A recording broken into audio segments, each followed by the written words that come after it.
What if the fairy tale you thought you knew was darker, deeper, and filled with secrets never told? Discover the untold truth of Snow White's journey.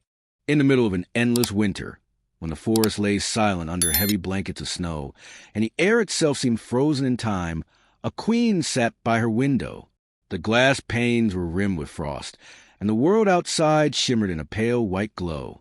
She held in her hands a piece of ebony wood, polished and dark as night, and upon it she was sewing with fine needles of silver thread. The cold was sharp, yet inside the chamber there was warmth, the glow of fire, the rustle of silks, and the quiet hum of a queen lost in thought. But fate often reveals itself in the smallest of accidents. The needle pricked her finger. A bead of blood, bright red and alive, fell onto the untouched snow on the windowsill. The queen paused. The sight struck her like a vision. Red against white, life against death, desire against emptiness. She whispered softly, as if confessing a secret to the winter air. I wish for a child with skin as pure and white as the snow, with lips as red as his blood, and hair as black as this ebony wood.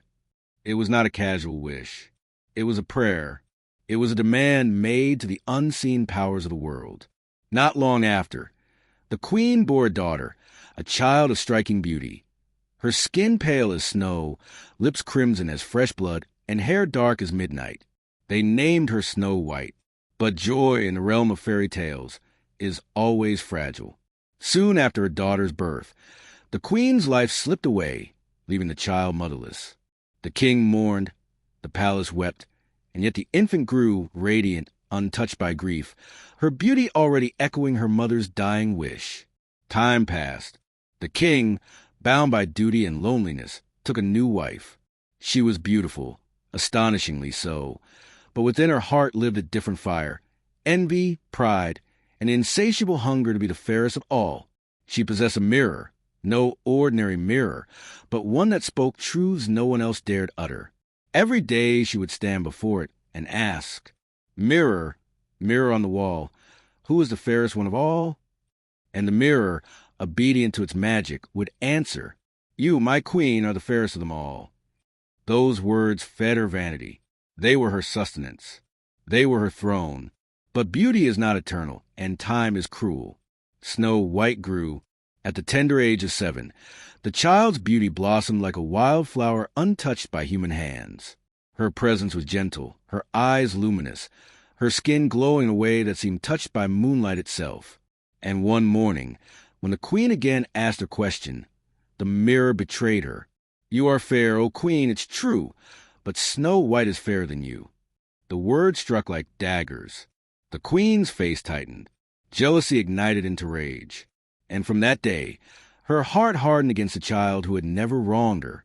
Snow White became a living reminder of everything the queen feared: youth, innocence, and a beauty she could never control. The queen's heart was no longer a woman's heart.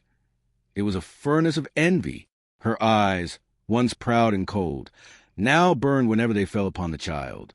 Snow White had done nothing to deserve this hatred. She was gentle, quiet, and obedient, yet her very existence was enough to wound the queen's pride. Days turned into weeks, and each time the queen stood before her enchanted mirror, her fear only grew. She would hear the same unchanging truth: "Snow White is fairer than you." The words did not fade. They carved themselves into her mind, echoing like a curse in the silence of her chambers. The queen began to see Snow White not as a child, but as a rival, a threat to her crown of beauty, the only crown she truly cherished. Her jealousy fermented into something darker. She could not bear to watch the girl grow more radiant with each passing season, and so she devised a plan. One cold morning, she summoned a huntsman into her chambers. He was a man of few words, a servant of the crown, loyal but weary from years of serving cruel commands. The queen's voice was sharp as glass. "Take the child into the forest. Do not bring her back. You will end her life where no one can see. And as proof of your deed, bring me her heart." The huntsman bowed his head, but his soul trembled. To kill an innocent child? It was a crime even the darkest woods might refuse to hide.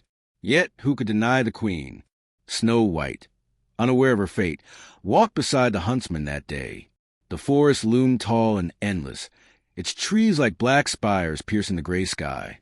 Snow crunched beneath their feet, and the air was heavy with silence. Snow White turned her bright eyes toward him. "Why are we going so far, good huntsman?" she asked, her voice soft as falling snow. He could not answer.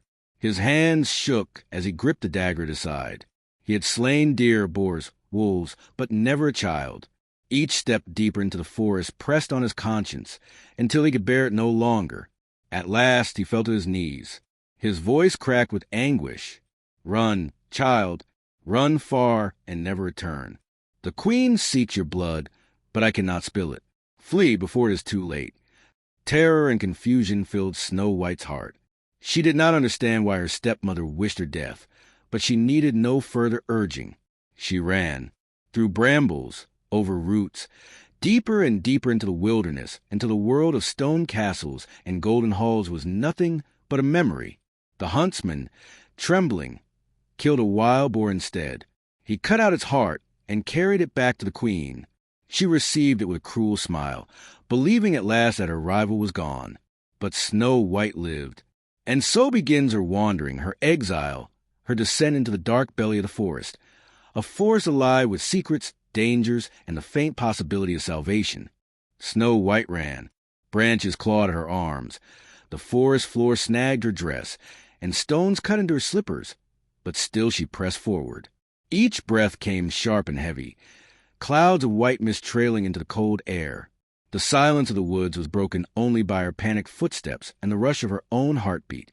Behind her, the trees grew taller, their canopies blocking out what little light remained.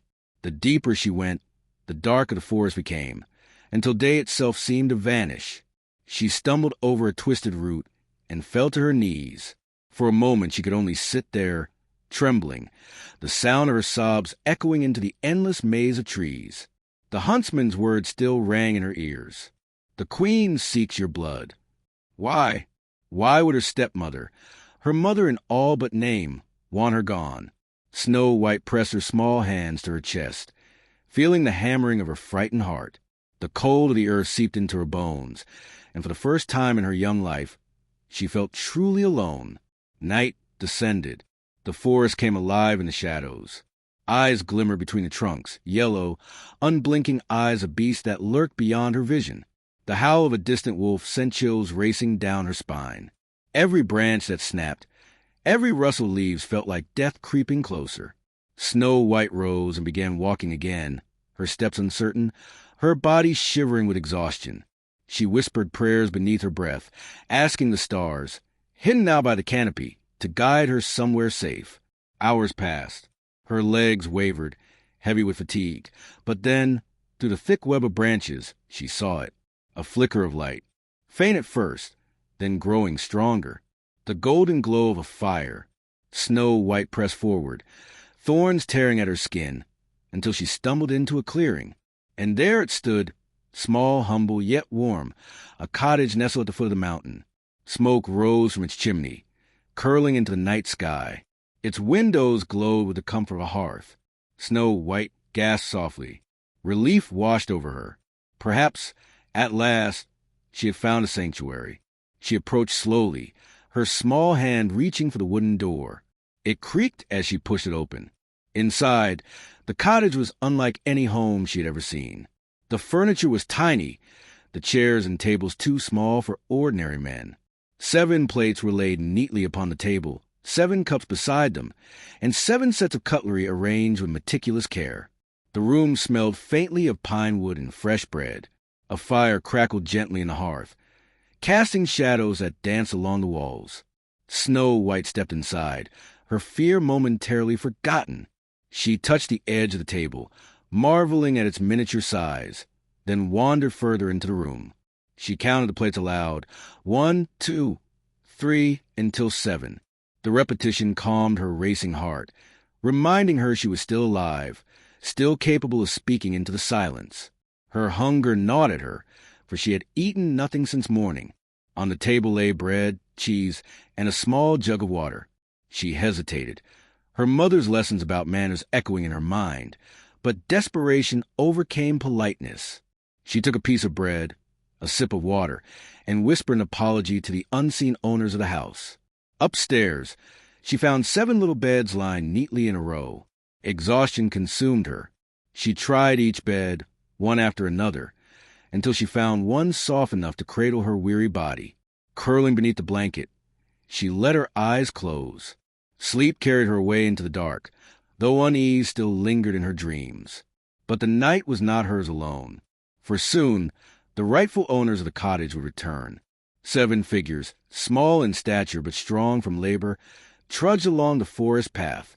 They carried pickaxes over their shoulders, lanterns swaying in their hands. Their faces, lined with dust from the mines, glistened faintly in the lantern light.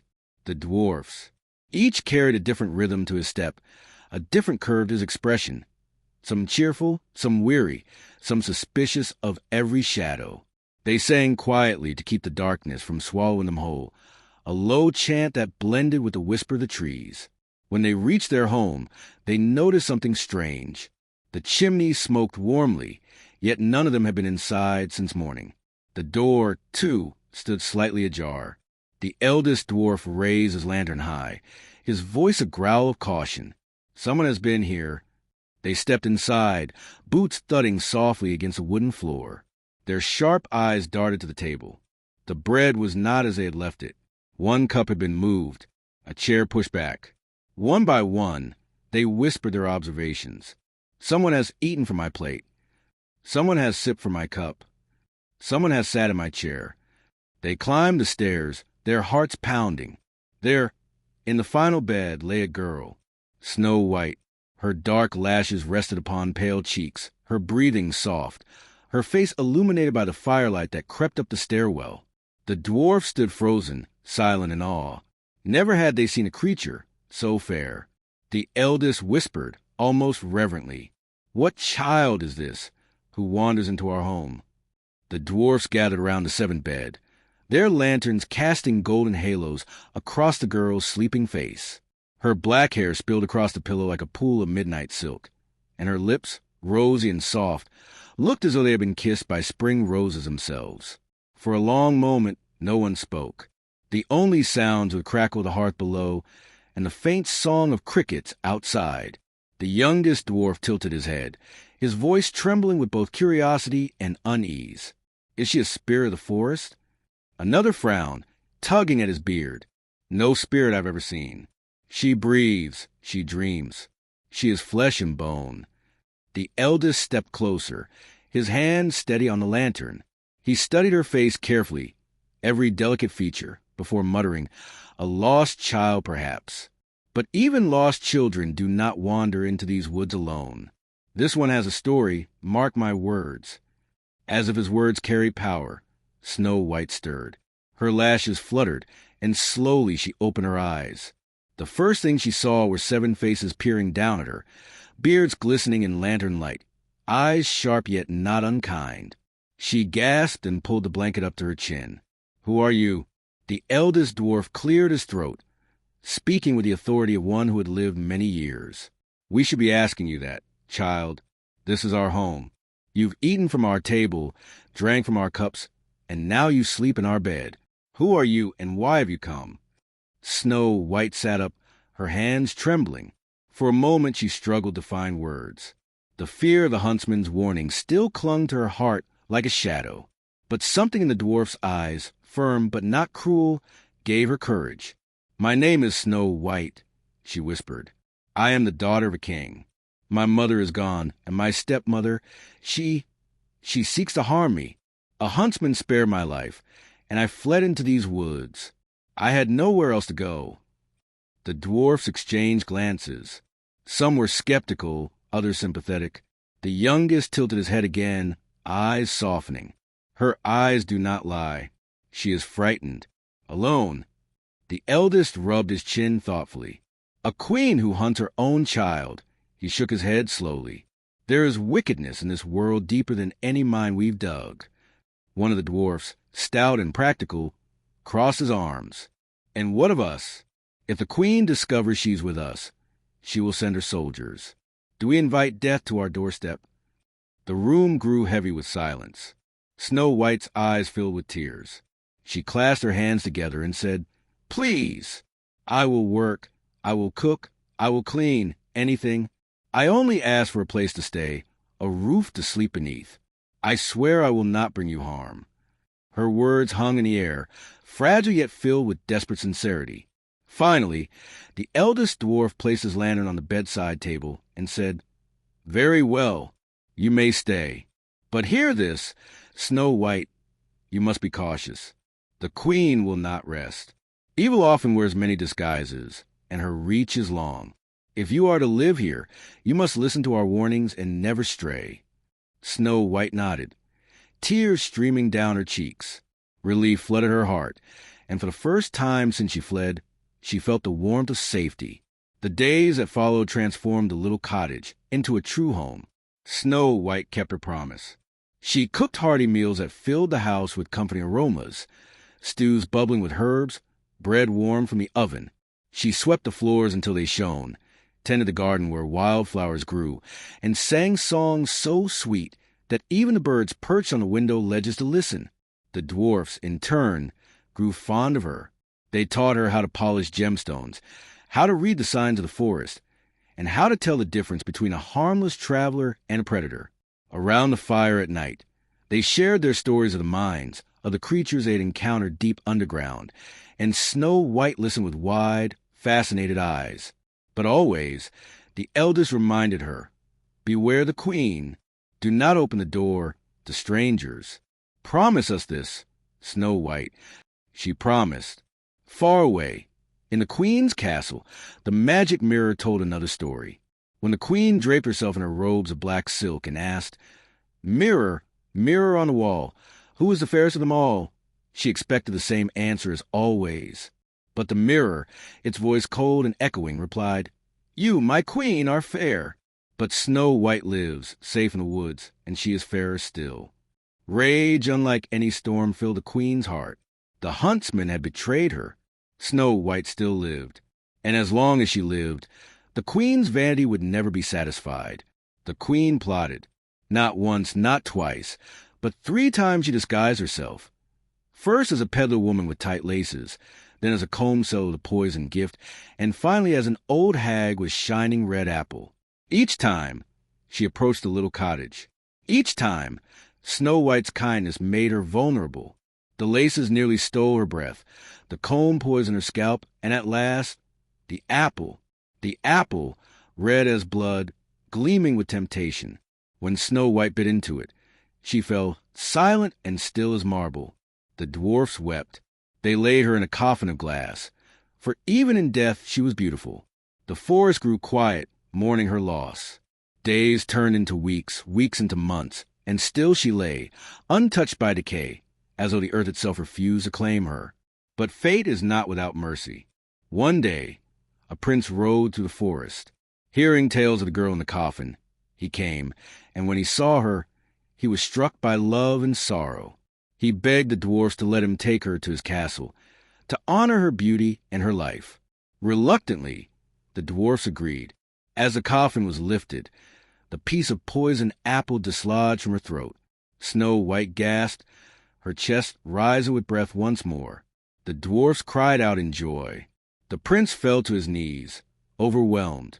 Snow White opened her eyes and saw them all, the faces of her protectors, and the stranger whose gaze held no malice, only devotion.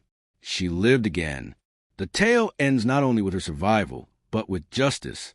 The queen's wickedness was revealed, her own reflection her final torment. Snow White, free from fear, began a new life surrounded by love, loyalty, and truth. And so, from darkness came light, from betrayal came friendship, from death itself, life. This is the story of Snow White, not merely a tale of beauty, but a resilience of trust and a hope that no evil can smother forever. Sparkles, and now, dear listeners, we ask you, what did this story mean to you? Did you see in Snow White a reflection of innocence, of courage, or perhaps of the dangers of envy? Share your thoughts in the comments below. We'd love to hear them. And if you enjoyed this journey into the heart of one of the world's most haunting fairy tales, don't forget to like, share, and subscribe to our channel, Zimo Voice, for more stories brought to life.